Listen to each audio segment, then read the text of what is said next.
The storm had not been natural. Anyone who had lived long enough near the northern ridges knew the difference between wild weather and something deliberate. The sky had burned with streaks of violet lightning, the ground trembling as if something massive had torn through the clouds themselves. By the time the winds settled and the silence returned, the forest below lay scarred. Trees snapped, earth split, and ash drifting like snow through the air. It was the kind of aftermath most people avoided, the kind of place that whispered danger long after the threat had passed. But Elias wasn't most people. He had been tracking a broken signal beacon, old tech, barely functional, something that shouldn't have been active out here. As a scavenger and part-time mechanic, he'd learned that anything still transmitting in dead zones was either incredibly valuable or incredibly dangerous. Usually both. His boots crunched over blackened soil as he moved carefully through the wreckage, his eyes scanning for movement, his hand never far from the worn toolkit strapped at his side. The forest felt wrong. Too quiet. Even the insects had gone silent. That's when he heard it. A sound so faint he almost missed it. A soft, uneven whimper, fragile and desperate. Elias froze. Came again. Not mechanical. Not environmental. Alive. He turned toward the sound, pushing past a collapsed tree trunk, stepping over a shallow trench carved into the earth. The air grew warmer the further he went, carrying a faint metallic scent mixed with something older, something that stirred instinct in a way he didn't like to admit. Then he saw it.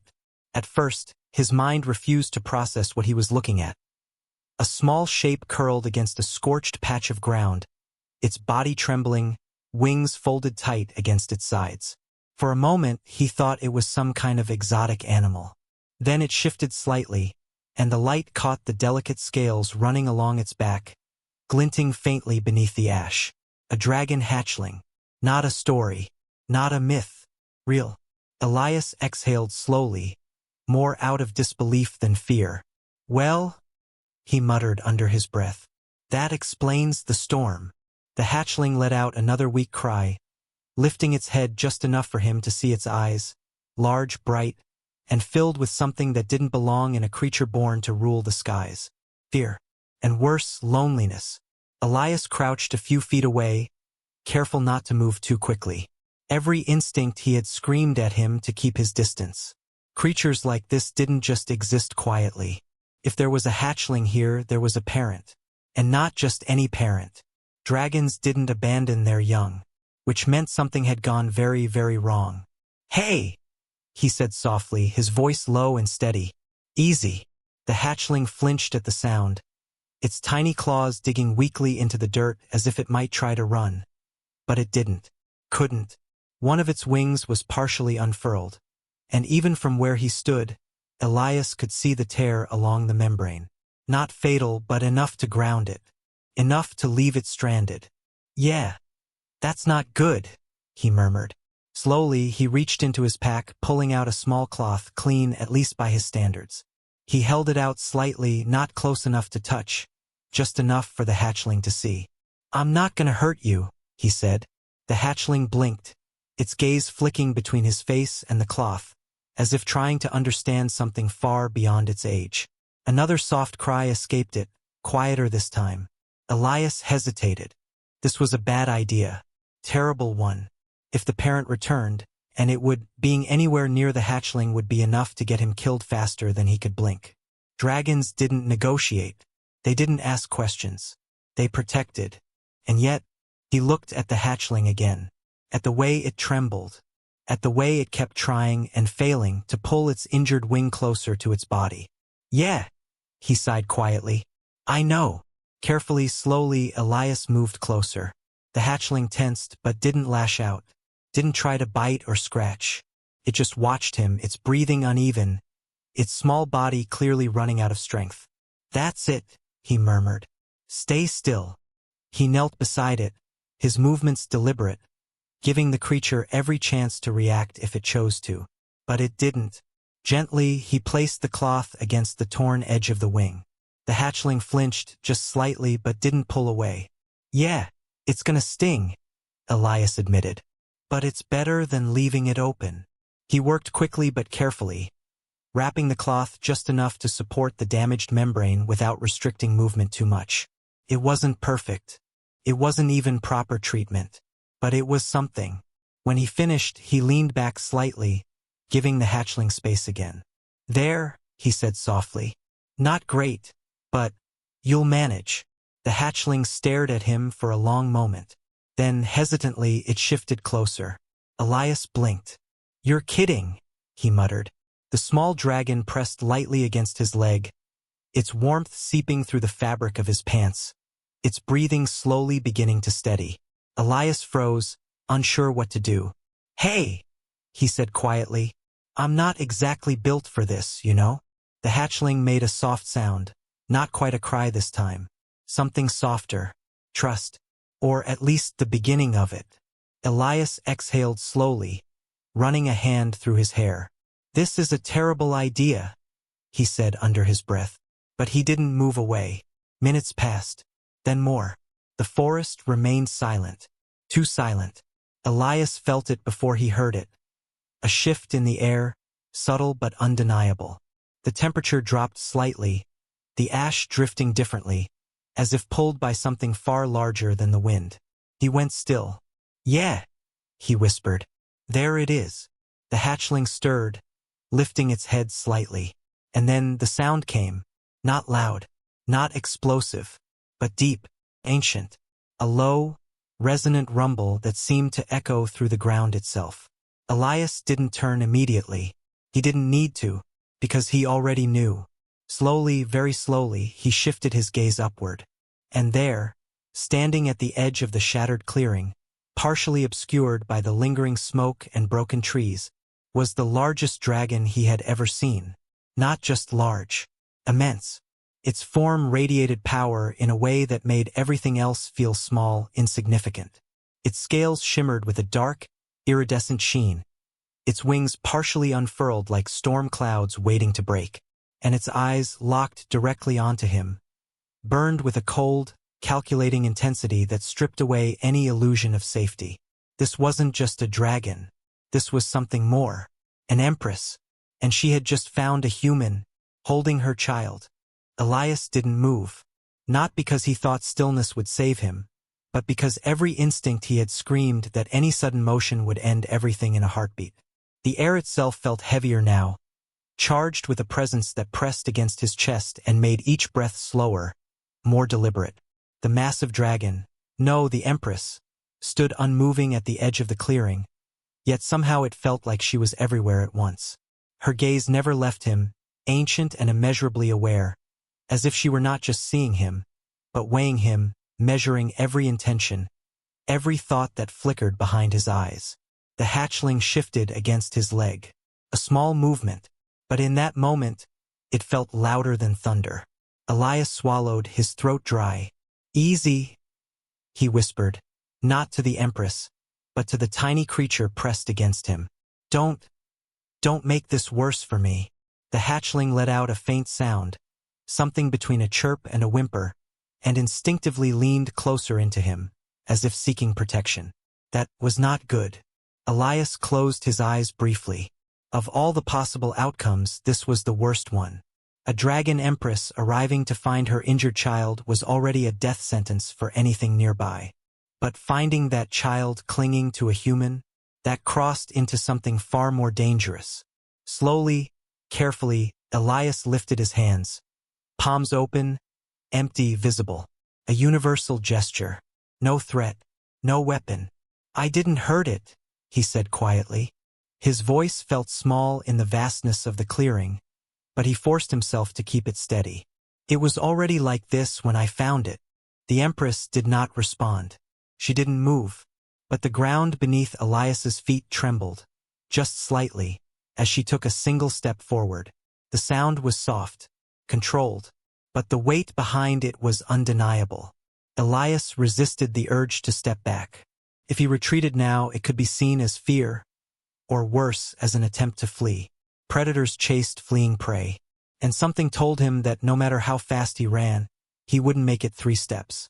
"I patched the wing," he continued, his voice quieter now, more careful. "It's not perfect, but It'll hold until it heals. Another step. Closer now. The Empress's massive form emerged fully into the clearing, ash swirling around her like a cloak. Up close, she was even more overwhelming. Each scale reflected faint light like polished metal, her wings carrying the faint scars of countless battles, her presence radiating something far beyond simple physical power. Authority, dominion. This was not just a creature of strength. This was a ruler. The hatchling shifted again, lifting its small head. For a moment, Elias thought it might panic, but instead, it made a soft, almost hopeful sound. And then, it stepped away from him. Elias's breath caught. The tiny dragon took one unsteady step forward, then another, toward the Empress. For a brief, terrifying second, Elias thought that would be the end of it, that the Empress would simply take her child and incinerate everything else in the clearing, including him. But that's not what happened. The Empress lowered her head, slowly, carefully, her massive form folding just enough to meet the hatchling at its level. The small dragon let out a soft cry and pressed forward, nuzzling against her scaled snout. The shift in the air was immediate. The crushing weight of tension eased, not gone, but changed, softer, warmer. Elias exhaled without realizing he'd been holding his breath. "Okay," he whispered under his breath. That's good." The Empress remained still for a moment, her attention fully on the hatchling. Her movements, once overwhelming, were now precise and impossibly gentle as she examined the injured wing. Her gaze lingered on the cloth Elias had tied there, and then slowly her head turned, back to him. Elias stiffened, because this look was different. Not the same cold, measuring stare from before. This one was sharper, focused, questioning. He hesitated, then gestured slightly toward the hatchling. "It was bleeding," he said. "I just stopped it from getting worse." Silence followed, long, heavy. Then the Empress moved, not toward the hatchling, toward him. Each step was deliberate, closing the distance with quiet inevitability. Elias stood his ground, even as every instinct begged him to run. His heart pounded so loudly he was certain she could hear it. She stopped just a few feet away, close enough that he could see the fine details of her scales, the faint scars etched between them, the slow, steady rhythm of her breathing. Close enough that, if she chose to, he didn't finish that thought. The Empress lowered her head again, but this time, it wasn't toward the hatchling. It was toward him. Elias froze. "Right," he murmured. "Inspection. That makes sense." The massive dragon's gaze locked onto his, searching, probing. Not with physical force, but with something deeper. It felt like standing in front of a storm that could decide, at any moment, whether to pass or to consume everything. Seconds stretched into something longer, unbearable, and then the Empress exhaled. A slow, controlled breath that washed over him, warm but not burning. Not a threat, not a warning, something else. Elias blinked, surprised. "Okay," he said softly. "I'll take that as a good sign." Behind her, the hatchling made another small sound and shuffled closer, pressing lightly against her side. But its gaze remained fixed on Elias. And then, unexpectedly, it turned back to him, taking a small step, then another. Elias stared.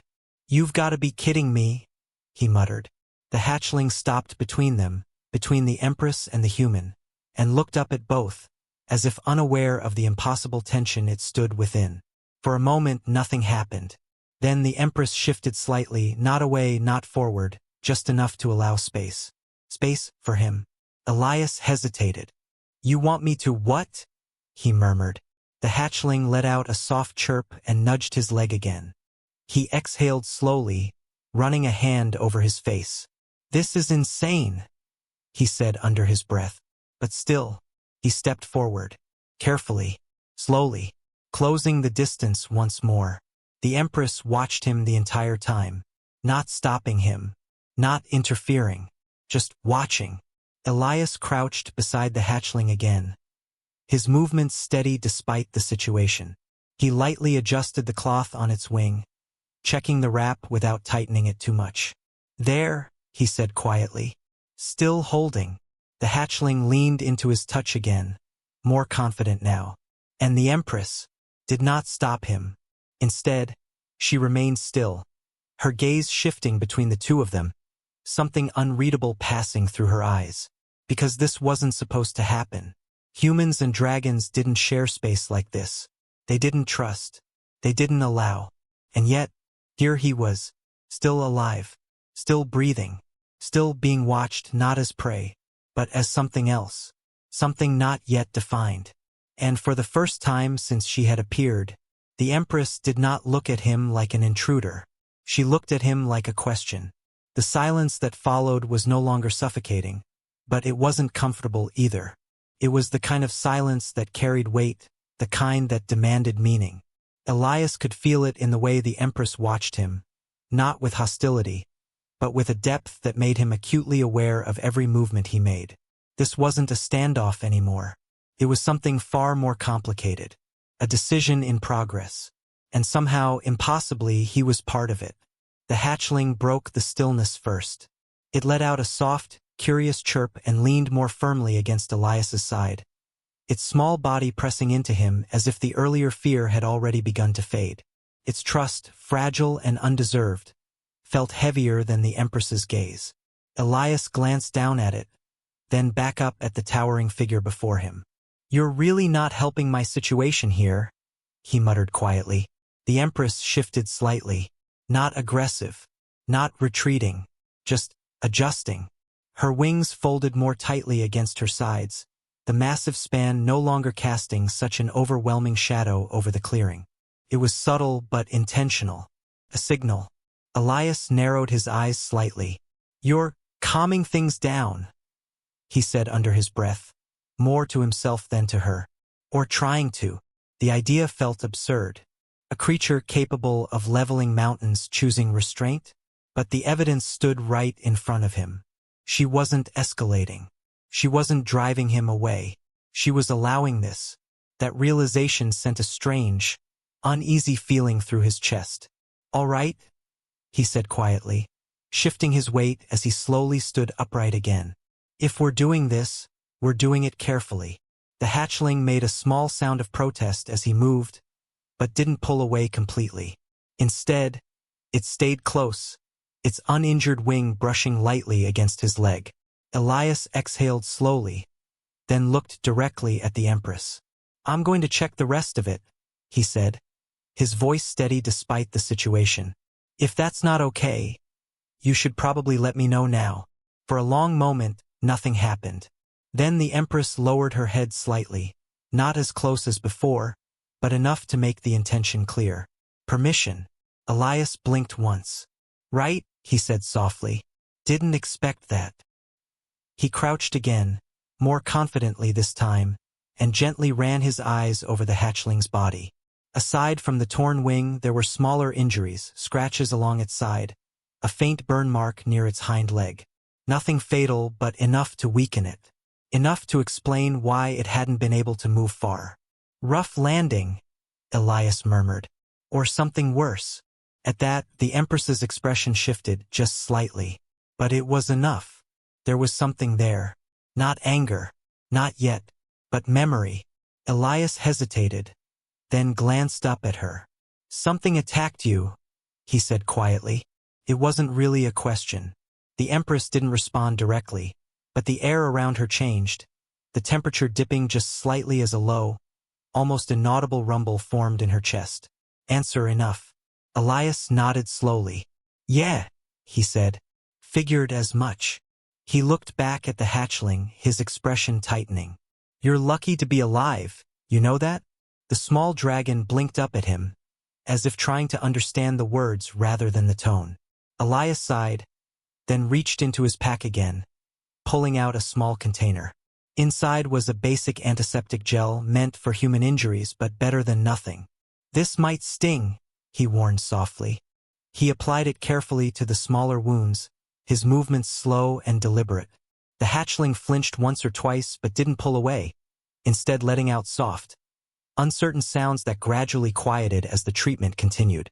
Behind him, the Empress watched everything. Every motion, every touch. Not interfering but not disengaging either. When Elias finished, he leaned back slightly, wiping his hands on a cloth. "That's about all I can do out here," he said. "Without proper tools, anyway." The hatchling shifted, testing its movement. It managed a small step, then another more stable now. "That's a good sign," Elias added.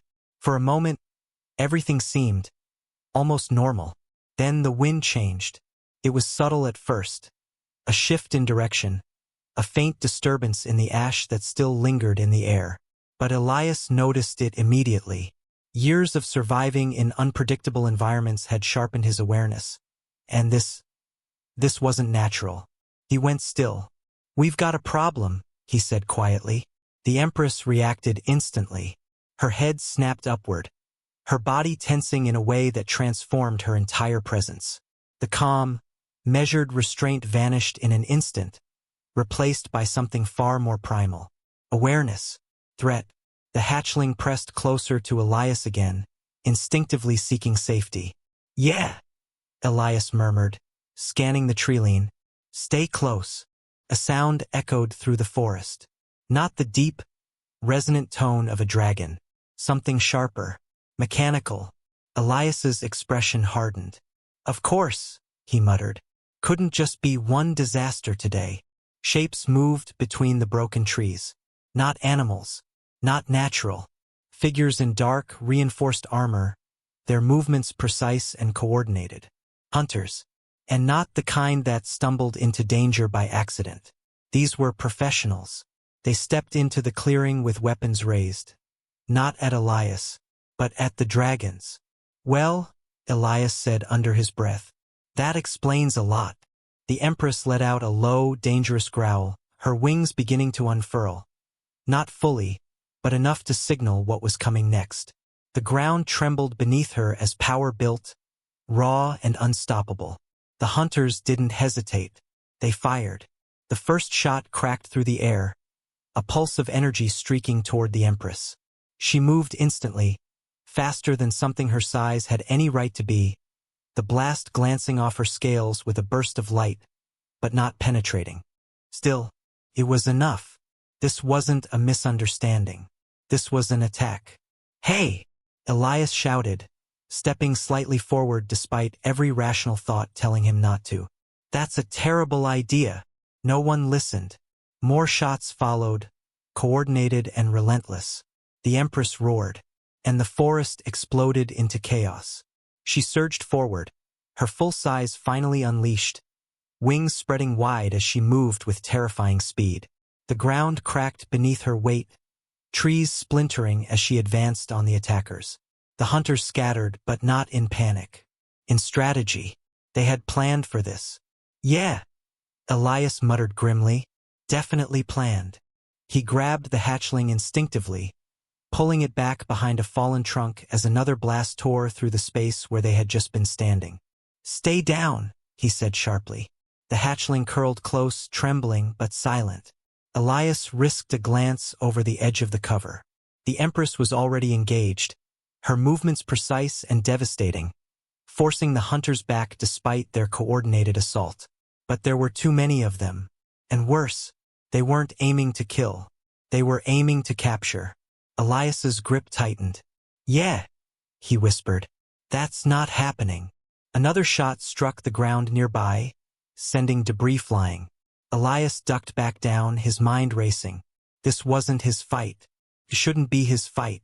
But the hatchling pressed closer to him, and beyond the chaos, he could see the Empress. Still fighting, still holding the line. For her child. Elias exhaled slowly. "All right," he said quietly. "Guess I'm doing this." And for the first time since the hunters appeared, he stepped into the fight. Elias didn't think, because thinking would have stopped him. Instead, he moved on instinct, the same raw survival instinct that had carried him through storms, starvation, and countless close calls. But this was different. This wasn't about surviving anymore. This was about choosing a side. And somehow, impossibly, he had already made that choice. The moment he broke from cover, the world seemed to sharpen. Every sound became clearer, the crack of energy weapons, the thunder of the Empress's movements, the splintering of wood beneath her claws. The air smelled of heat and metal, charged with violence. Elias sprinted low, keeping to the broken terrain, using fallen trunks and jagged rock as cover as he moved toward the edge of the hunters' formation. "They're organized," he muttered under his breath, eyes scanning quickly. Too organized. There were at least 8 of them, maybe more hidden beyond the tree line. Their armor wasn't just protective, it was specialized. Reinforced joints, insulated plating, targeting visors. This wasn't their first dragon hunt, which meant they knew exactly what they were doing, which meant the Empress was in real danger. A blast struck her shoulder, forcing a low snarl from her throat. It didn't pierce her scales, but it staggered her for just a fraction of a second. That was all the hunters needed. 2 of them moved in closer, deploying something from their backs. Metallic devices that unfolded midair, locking into place as they hit the ground. They hummed instantly, emitting a faint, shimmering field. Elias's eyes widened. "Containment tech," he whispered. "They're serious." The field expanded rapidly, forming a partial barrier around the Empress's flank. Not enough to trap her fully, but enough to limit her movement. Enough to control the fight. "Not good," Elias muttered. Another shot rang out, this one aimed lower toward her legs. It struck with a heavy impact, forcing her to shift again, her footing momentarily unstable. They were hurting her, separating her, and worst of all, pulling her away from the hatchling. Elias clenched his jaw. Yeah, not happening. He shifted direction, moving faster now, circling around toward the nearest hunter. The man hadn't noticed him yet, his focus entirely on the Empress, weapon raised, tracking her movements. Good. Elias closed the distance silently. 3 steps. 2. 1. He struck. Not with brute force but with precision. His hand grabbed the weapon, yanking it downward just as it fired, the blast slamming harmlessly into the ground. Before the hunter could react, Elias drove his shoulder into him, knocking him off balance. "What the?" The man stumbled, caught completely off guard. Elias didn't give him time to recover. He kicked the back of the hunter's knee, sending him crashing down, then grabbed the weapon fully and tore it from his grip. "Sorry," Elias muttered. "Borrowing this." A second hunter turned sharply. "There's a civilian in the zone." "Not for long," another voice responded coldly. Elias barely had time to react before a shot came at him. He ducked instinctively, the blast grazing past his shoulder close enough to burn the air. "Yeah, definitely not friendly," he muttered. He rolled behind cover, gripping the stolen weapon tightly. He had no idea how to use it properly, but he understood enough. Point, fire, survive. Another shot came. He leaned out and returned fire blindly. The blast struck near one of the deployed devices, causing it to flicker briefly. That gave him an idea. "All right," he whispered. "Let's try this." He shifted position again, moving closer to the nearest emitter. The hunters were too focused on the Empress to track him precisely, at least for now. The device hummed louder as he approached, the shimmering field pulsing with energy. Up close, he could see the structure, modular, reinforced, and vulnerable at the base.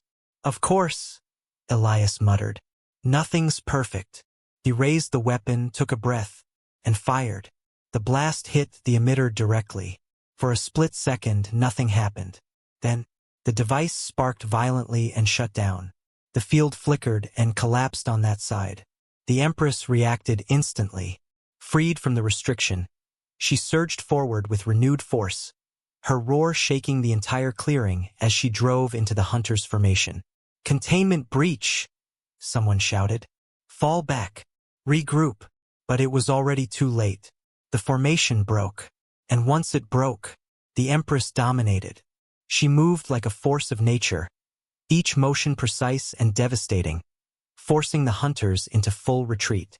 Not killing, not yet, but making it very clear that they were no longer in control. Elias exhaled sharply, lowering the weapon slightly.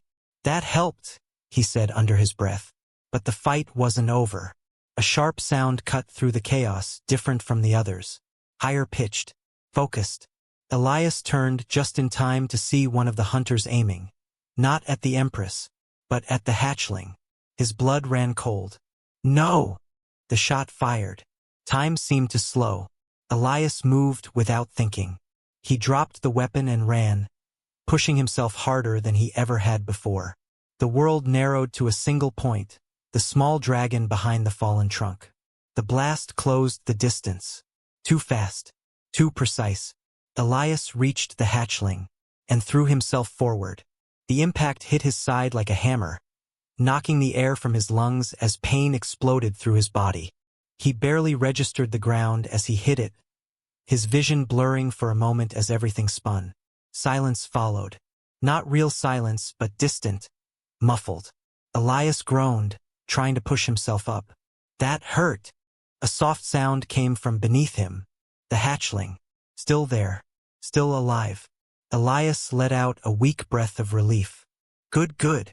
Then the air changed. Again. But this time, it wasn't subtle. It was overwhelming. The temperature spiked instantly, the ground trembling as something vast and furious rose behind him. Elias didn't need to look. He already knew. The Empress had seen. Slowly, painfully, he turned his head, and what he saw was not the controlled, restrained ruler from before. This was something else entirely. Her wings were fully spread now, her entire form radiating raw, unfiltered power. Her eyes burned. Not with curiosity, not with calculation, but with fury. Absolute, unquestionable. The kind of fury that ended wars. The hunter who had fired the shot froze, his weapon still raised, but his confidence gone. Because now, he understood what he had done. The Empress stepped forward. Once, twice, the ground cracked beneath her claws. And then, she roared. Not just a sound, a force.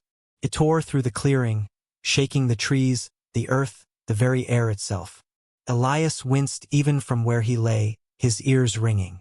Yeah, he muttered weakly. You messed up. The hunters broke. Not strategically, not in formation. They ran. Because this was no longer a hunt. This was survival. The Empress didn't chase far. She didn't need to. They were already gone. Driven out by something far beyond their control. The clearing fell silent again. Slowly. The heat began to fade. The tension eased. Elias lay there for a moment, staring up at the sky, his body aching. I really need to stop doing that, he murmured. A shadow fell over him. Large. Familiar. He turned his head slightly. The Empress stood beside him. Close. Watching. Not with fury this time. Not with suspicion. Something else. Something deeper. The hatchling shifted, crawling out from beneath him and pressing gently against his side again. Elias let out a quiet breath. Hey, he said softly. You're okay. The Empress lowered her head slowly. Closer. Closer than ever before. Elias didn't move. Didn't speak. He just waited. The massive dragon studied him for a long moment. Then, gently, she touched her snout to his shoulder. Not a threat. Not a warning. Something else entirely. Elias blinked in surprise. Was that? He didn't finish the sentence. But he understood. Because in that moment, the Empress had made her decision.